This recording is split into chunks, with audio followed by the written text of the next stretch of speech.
इसमें पूज्य गुरुदेव भगवान कुछ यथार्थता बता रहे हैं, सच्चाई बता रहे हैं भक्ति मार्ग की, जिस सच्चाई से अपरिचित होने के कारण ज्यादातर संगत वर्तमान में इस भक्ति मार्ग को हल्के में ले रही है, मर्यादाओं को हल्के में ले रही है, अपने पूज्य परमेश्वर को हल्के में ले रही है। वैसे तो परमेश्वर ने अपने अनेकों सत्संगों में क्लियर कर दिया, स्पष्ट कर दिया है, संकेतों में भी और स्पष्ट रूप से भी, कि बच्चों इस दास के यहां से वापस सतलोक जाने के बाद मोक्ष के दरवाजे बंद हो जाएंगे। इसलिए हर प्रकार से जागरूक रहकर अपनी भक्ति को कम से कम समय में सफल करने का प्रयास करो। उसी दिशा में गुरुदेव भगवान हमें समझा रहे हैं कि अब तो हो सकता है कम कदर हो। गुरुदेव भगवान कह रहे हैं कि वर्तमान में तो हो सकता है मेरी इतनी इज्जत ना हो, इतनी मेरी ये कदर ना हो, क्योंकि इस गंदे लोक का ये विधान है, ये रूल है। जबरदस्ती भगवान करते नहीं है और आसानी से इंसान मानता नहीं है। तो गुरुदेव कह रहे हैं हो सकता है वर्तमान में मेरी इतनी कदर ना हो, लेकिन जाने के बाद दुनिया याद किया करेगी। अब जाने के बाद याद करो या ना करो भाई और बहनों, अगर मोक्ष ही नहीं हुआ तो क्या फायदा फिर। तो ये तो गुरुदेव उन लोगों के लिए कह रहे हैं जो लोग इस अनमोल मौके को गुरुदेव भगवान के रहते सहते चूक जाएंगे। बाद में इन्हीं सत्संगों को सुन सुन के वो रोया करेंगे, पछताया करेंगे कि ये बातें हम लोगों को उस समय समझ में क्यों नहीं आई। और वर्तमान में जिन जिन आत्माओं को गुरुदेव ने अपनी शरण दे दी है, उन आत्माओं को गुरुदेव समय रहते संकेत कर रहे हैं कि नादानो, ये ना सोचना कि अगर बार बार मैं सत्संगों में कह रहा हूं कि ये मार्ग हजारों साल चलेगा, हजारों साल चलेगा, तो तुम भी कहीं हल्के में ले लो कि हजारों साल में तो सैकड़ों मनुष्य जन्म हो जाएंगे, इस जन्म में नहीं तो अगले जन्म में पार हो जाएंगे, उसमें नहीं तो अगले जन्म में पार हो जाएंगे, हजारों साल मार्ग चलेगा। तो गुरुदेव इस सत्संग के माध्यम से स्पष्ट कर रहे हैं कि इस वहम में मत रहना। और गुरुदेव करेंगे जाने के बाद दुनिया याद किया करेगी, केवल यादें रह जाएंगी, केवल यादें, जैसे किसी के मरने के बाद केवल उसकी यादें शेष रह जाती हैं। तो आप और हम भगत भाई बहनों ने समय रहते संभलने की जरूरत है, समझने की जरूरत है। तो क्या कह रहे हैं गुरुदेव भगवान, उन्हीं के मुख कमल से सुनते हैं। हो सकता है कम कदर करेंगे, लेकिन जब हम यहाँ से चले जाओगे, जब यह दुनिया याद करा करेगी, ताकि हमारे तो उजड़े घर बस के, और आने वाली पीढ़ी भी याद करा करेंगी ताकि ये व्यवस्था हमारे घर में होए होए। तो ये इतना बहुत ही लाभदायक और उत्तम मिशन है। अगर ये ठीक ढंग से चल गया, बंदी छोड़ की कृपा रही और आप लोगों का सहयोग रहा, तो आप देखना। और क्या करें गुरुदेव भगवान कि ये इतना अच्छा मिशन है, इतना उत्तम मिशन है, अगर ये सफल हो गया, अगर ये चल गया, और यदि आप लोगों का सहयोग रहा, यानी गुरुदेव भगवान कह रहे हैं कि बच्चों मैं तो संघर्ष कर ही रहा हूं इस काललोक के हिसाब से, लेकिन तुम लोगों ने भी मेरा पूरा सहयोग देना पड़ेगा, तुम लोगों ने भी संघर्ष करना पड़ेगा। मैं जैसा जैसा तुम्हें बताता जाऊं, जो जो मर्यादा तुम्हें बताऊं, तुमने तो उस मर्यादा में रहकर भक्ति करनी है, साथ में अन्य भाइयों को भी समझाना है, बताना है, दूसरों को भी मर्यादा का पाठ पढ़ाना है, भक्ति का पाठ जो है पढ़ाना है, संघर्ष करना है, सहयोग करना है। लेकिन वर्तमान में भाई और बहनों काल प्रेरणा से क्या हो रहा है, सहयोग तो छोड़िएगा, उल्टा परमेश्वर के मिशन को उन्हीं लोगों के द्वारा, जिन लोगों से गुरुदेव ने एक उम्मीद रखी थी।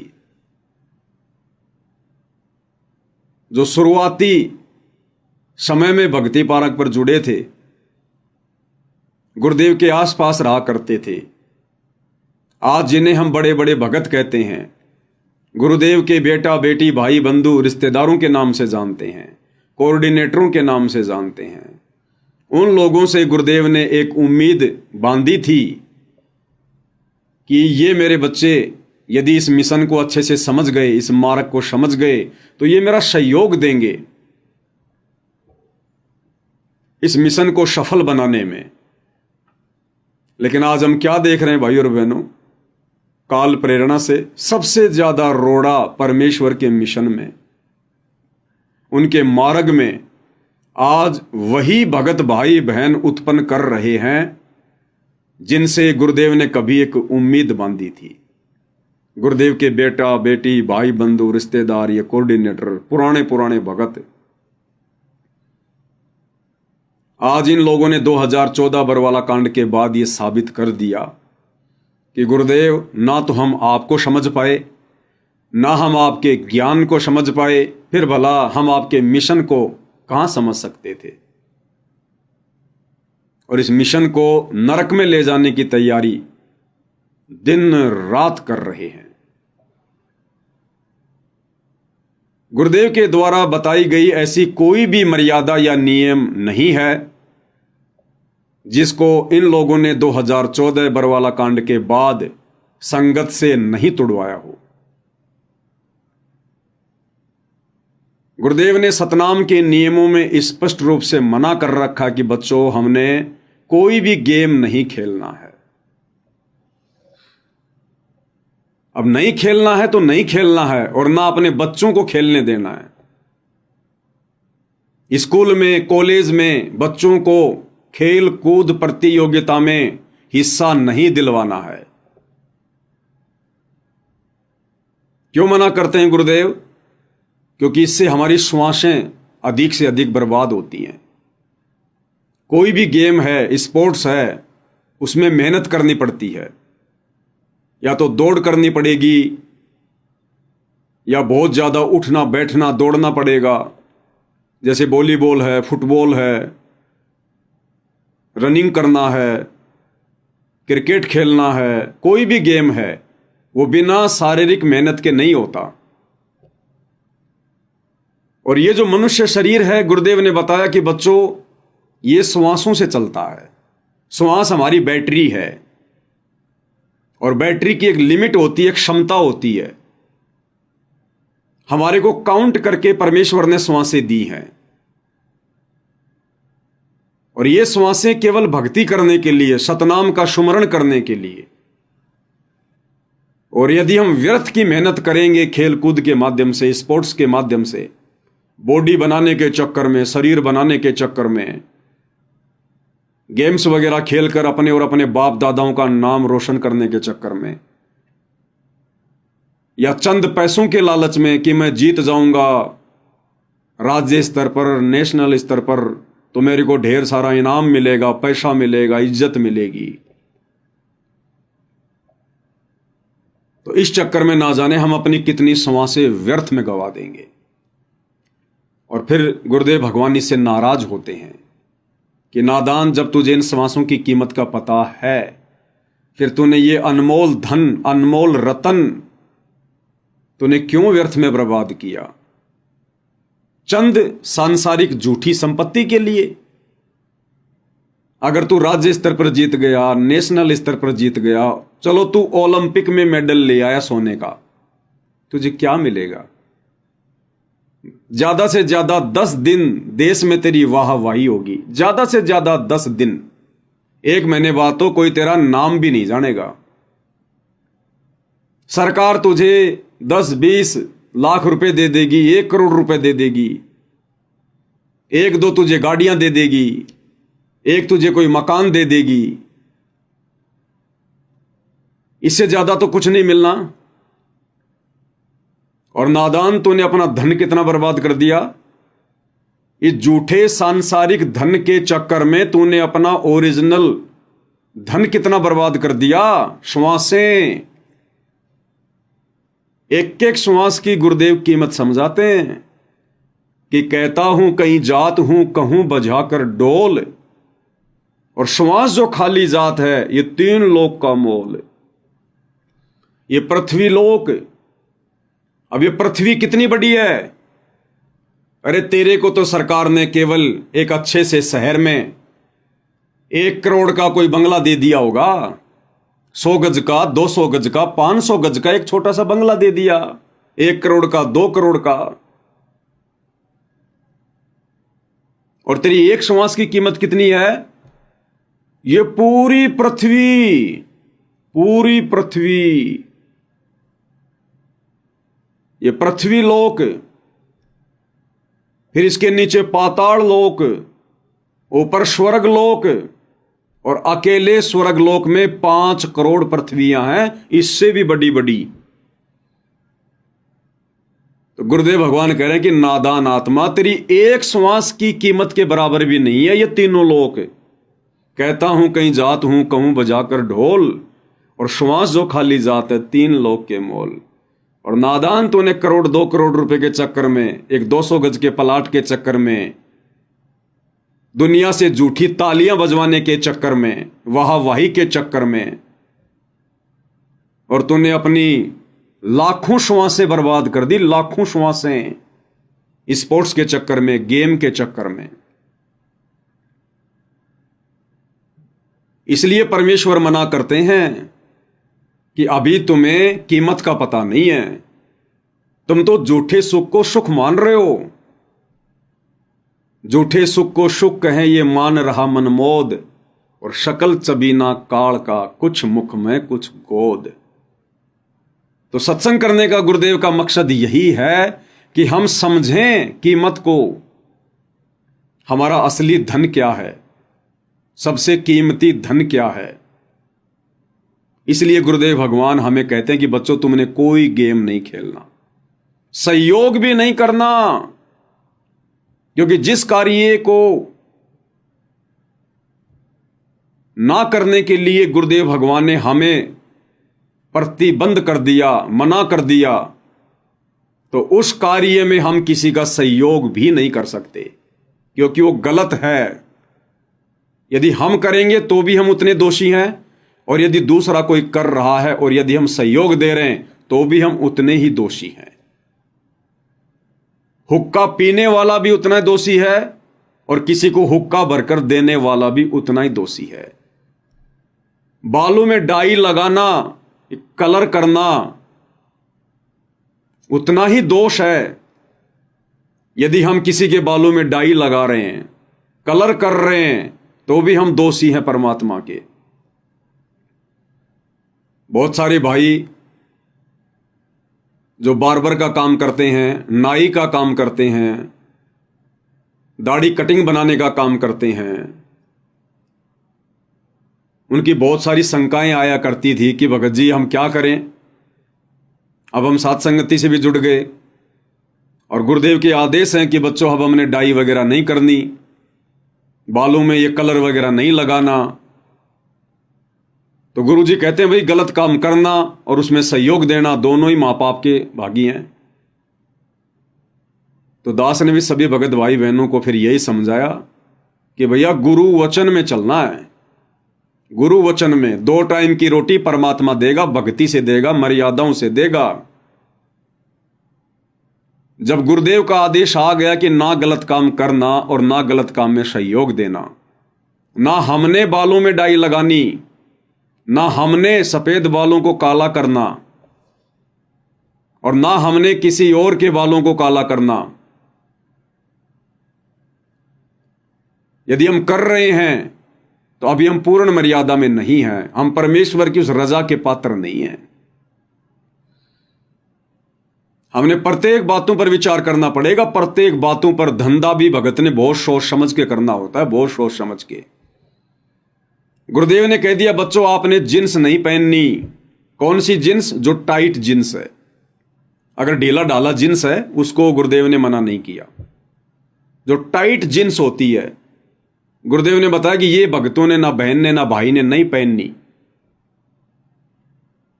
एक तो देखने में वो बेकार लगे, उनके अंग वगैरह बिल्कुल चिपके चिपके लगे। दूसरा, उनको बैठने में दिक्कत होती है, 5 मिनट में उनकी नसें जाम हो जाती हैं।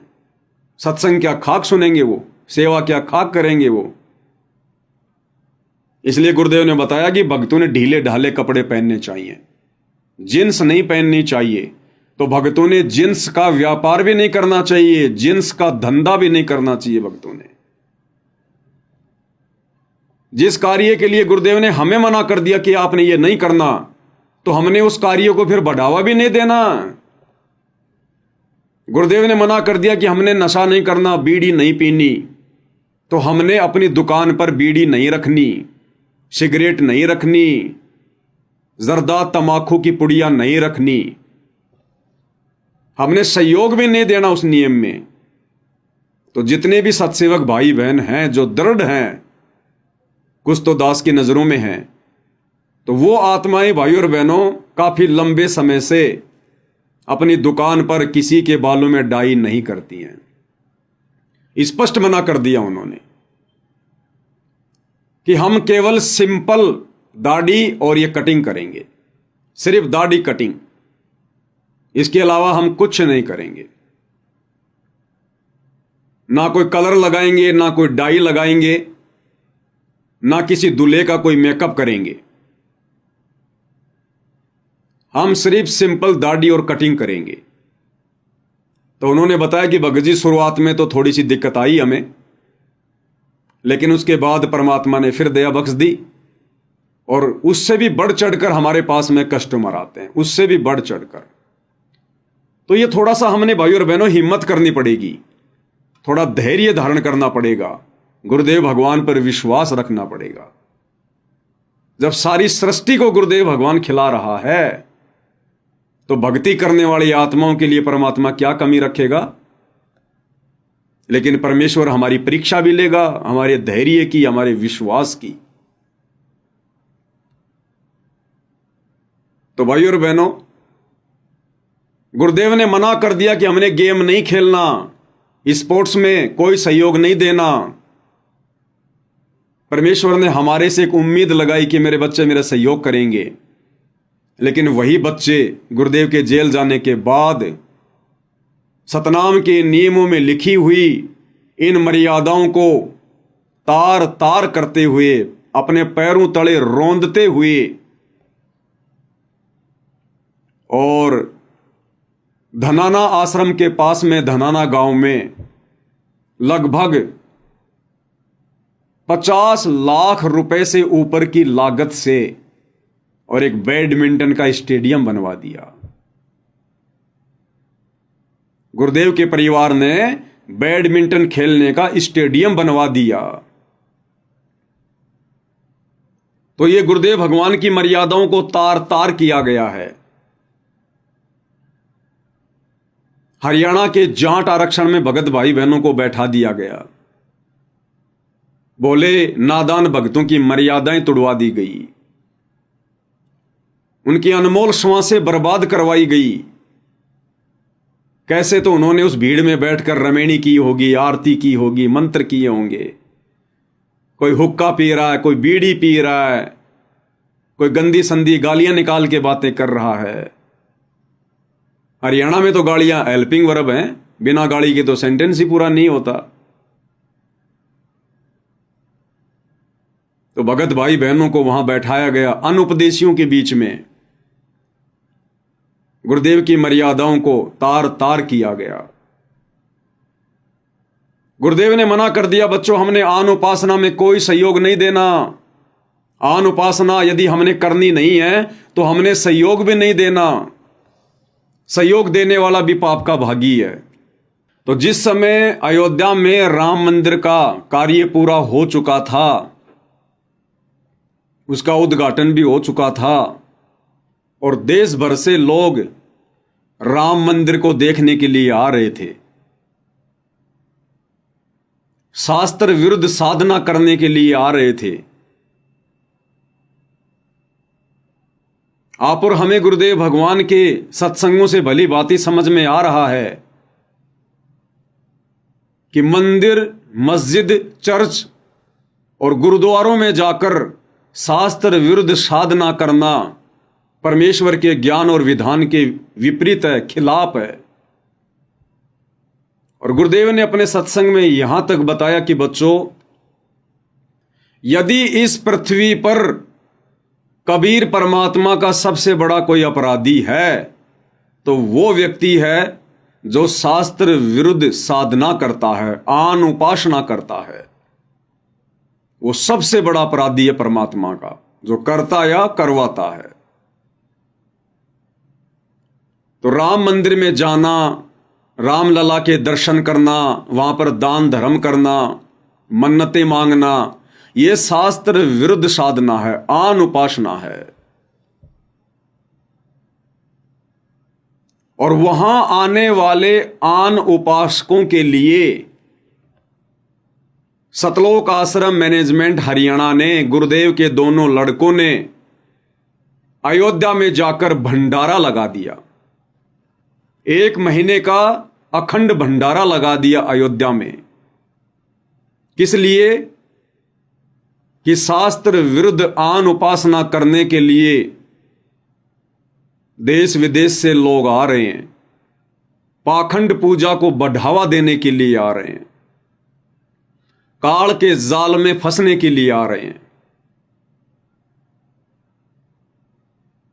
और उस शास्त्र विरुद्ध साधना को और अधिक बढ़ावा देने के लिए, उस पाखंड पूजा को और अधिक बढ़ावा देने के लिए सतलोक आश्रम वालों ने अयोध्या में 1 महीने का भंडारा लगा दिया कि भाई हम तुम्हारे लिए तैयार खड़े हैं, तुम ये शास्त्र विरुद्ध साधना मत छोड़ना। अयोध्या में आकर रामचंद्र जी के दर्शन करना बड़े ही पुण्य का कार्य है, इससे भगवान प्रसन्न होता है। और देखो हम तुम्हारी सेवा में हाजिर हो गए।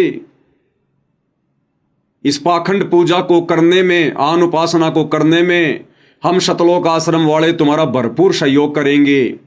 तुम्हें खाने पीने की कोई दिक्कत नहीं आने देंगे। तुम इसी प्रकार से आन उपासना करते रहो और हम तुम्हारा इस आन उपासना में सहयोग करते रहेंगे। अन्यथा वहां जाकर भंडारा क्यों लगाया भाई? किस लिए भंडारा लगाया? वहां पर क्या जरूरत थी उस भंडारे की? सीधा सीधा सतलोक आश्रम मैनेजमेंट हरियाणा वालों ने परमेश्वर के भक्ति विधान को रोंदते हुए और परमेश्वर के सीने पर कुठाराघात किया है। जिस आन उपासना को, शास्त्र विरुद्ध साधना को गुरुदेव जड़ से समाप्त करने का बीड़ा उठा चुके हैं, सतलोक आश्रम मैनेजमेंट हरियाणा उसके विरुद्ध होकर, परमेश्वर के मिशन के विरुद्ध होकर और काल का सहयोग कर रहे हैं, आन उपासना में सहयोग कर रहे हैं। अन्यथा कोई भी बुद्धिमान भगत ये विचार कर सकता है कि अयोध्या में जाकर आन उपासकों के लिए भंडारा लगाने का क्या औचित्य था, क्या मतलब था। पागल से पागल भगत भी ऐसा कुकृत्य नहीं करेगा जिससे आन उपासना को बढ़ावा मिले, पाखंड पूजा को बढ़ावा मिले। तो गुरुदेव भगवान ने इन लोगों से एक उम्मीद बांधी थी कि ये मेरे मिशन में मेरा सहयोग करेंगे, और इन लोगों ने परमेश्वर के मिशन की धज्जियां उड़ा रखी हैं, धज्जियां। क्योंकि संगत में काल एक्टिव है, ये कलयुग की पिछली पीढ़ी है। उसी ने कहा था कि आप कलयुग में जितने मर्जी जीव ले जाना, तो आसानी से लेकर जाने देगा क्या? थोड़ी बहुत आत्माएं परमेश्वर की शरण में आई थी और 2014 के बाद उन आत्माओं को भक्ति से खाली करवाया जा रहा है, उनकी मर्यादाएं तुड़वाई जा रही हैं। उसके बाद राजस्थान के गैंगस्टर आनंदपाल सिंह की सीबीआई जांच का समर्थन करवा दिया गया। भक्तों से एक गुंडे की सीबीआई जांच का समर्थन और संत रामपाल जी के भक्तों से करवा दिया गया। 5 लाख रुपया चंदे के रूप में राजपूत करणी सेना को संत रामपाल जी के भक्तों का दान का पैसा दिया गया। सारे कुकर्म ये काल करवा रहा है। काल वो संगत में एक्टिव है, पूरी तरह से हावी है, बुद्धि ऑन नहीं होने दे रहा। नींबू की तरह संगत को निचोड़ रहा है और अंत में रस निकाल के, यानी जो भक्ति परमेश्वर ने दी और जितनी हमने मर्यादा में रहकर की, उसको नींबू की तरह निचोड़ कर बर्बाद करवा के और फिर छिलके को फेंक देगा। तो परमेश्वर के मिशन में सहयोग तो बहुत दूर की बात है भाई और बहनों। ये तो मैंने आपको 2-4 मोटे मोटे उदाहरण दिए हैं। सैकड़ों की संख्या में इन्होंने, सैकड़ों की संख्या में, जितनी गुरुदेव भगवान की मर्यादा नहीं उससे कहीं ज्यादा इन्होंने तुड़वा दी। रोहतक के पैरावर में परशुराम की जयंती। अब परशुराम जी कौन थे? विष्णु के अवतार थे। ब्राह्मण समाज के लोग परशुराम जी को भगवान मानकर और 29 मई 2025 को रोहतक के पैरावर में उनकी जयंती मनाने के लिए इकट्ठे हुए थे। पैरावर एक धाम है, जैसे छुडानी धाम है, ऐसे पैरावर धाम है, आन उपासना का केंद्र है। संगत को तो वहां पर शौपन में भी नहीं जाना चाहिए था, शौपन में भी। लेकिन काल संगत पर पूरी तरह से हावी है। काल ने ऐसी चाल चली, ऐसा पासा फेंका, उसमें कई हजारों की संख्या में संगत बुरी तरह से फंस गई। गुरुदेव के दोनों बेटों के हरियाणा के मुख्यमंत्री के साथ में संबंध, हरियाणा के जेल मंत्री के साथ में संबंध। अब आश्रम चलाने हैं तो भैया राजनेताओं की गोद में तो बैठना पड़ेगा। यदि आपने आश्रम चलाने हैं और परमेश्वर रामपाल जी का आशीर्वाद नहीं है तो भैया फिर राजनेताओं के आशीर्वाद की तो जरूरत पड़ेगी। भैया तो भगवान के आशीर्वाद की या राजनेताओं के आशीर्वाद की? तो भगवान का आशीर्वाद तो है नहीं इनके ऊपर, तो फिर आश्रम चलाने के लिए राजनेताओं के आशीर्वाद की तो जरूरत पड़ेगी। नहीं तो आप एक छोटी सी पान की थड़ी भी नहीं चला सकते। आश्रम तो बहुत बड़ी चीज है। तो इन्होंने राजनेताओं का आश्रय ले लिया। अब राजनेता तो भाई अपना स्वार्थ सिद्ध करेंगे, चाहे कोई भी हो। राजनीति तो नाम ही स्वार्थ सिद्धि का है।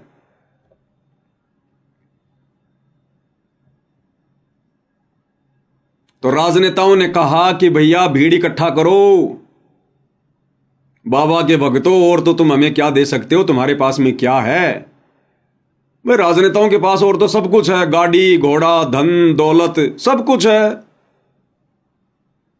लेकिन राजनेताओं के पास में भीड़ नहीं होती। और भीड़ के बिना राजनेताओं को भाषण देने में आनंद नहीं आता। तो राजनेताओं ने कहा कि बाबा के लड़कों, बाबा के बच्चों, भीड़ इकट्ठा करो, भीड़। रोहतक के पैरावर में हमारी रैली है, हरियाणा के मुख्यमंत्री जी आ रहे हैं, जबरदस्त भीड़ होनी चाहिए। अब राजनेताओं का हुक्म शतलोक आश्रम वालों के लिए सराखों पर। अगर धार्मिक धंधा करना है तो, आश्रम चलाने हैं तो, बेचारी भोली भाली नादान संगत को एक दिन पहले ही आश्रम में, धनाना आश्रम में, यह कहकर इकट्ठा कर लिया गया कि शाम को 5 बजे से 7 बजे तक गुरुजी दर्शन देंगे। और उसके बाद फिर सत्संग होगा, और फिर संगत को वहीं रोक लिया गया आश्रम में। और उधर से हरियाणा सरकार ने 700 बसें रात्रि में सतलोक आश्रम धनाना में भेज दी। बेचारी नादान संगत को गुरुजी का आदेश बताकर, जिस गंदी राजनीति के हमारे गुरुदेव भगवान आसपास भी नहीं रहते, आसपास भी, और गुरुदेव का आदेश बताकर बेचारे नादान भक्तों को परशुराम की जयंती पर ले जाकर छोड़ दिया गया। उस समाधि पर ले जाकर छोड़ दिया, आन उपासना के केंद्र पर ले जाकर छोड़ दिया। काल ऐसे ही मर्यादा तुड़वाता है, काल ऐसे ही सूक्ष्म चाल चलता है। और गुरुदेव ने इनसे उम्मीद बांधी थी कि ये बच्चे आगे चलकर मेरा सहयोग करेंगे, मेरे मिशन को आगे बढ़ाएंगे। और आज इन्होंने मिशन की ऐसी की तैसी करके रख दी, ऐसी की तैसी।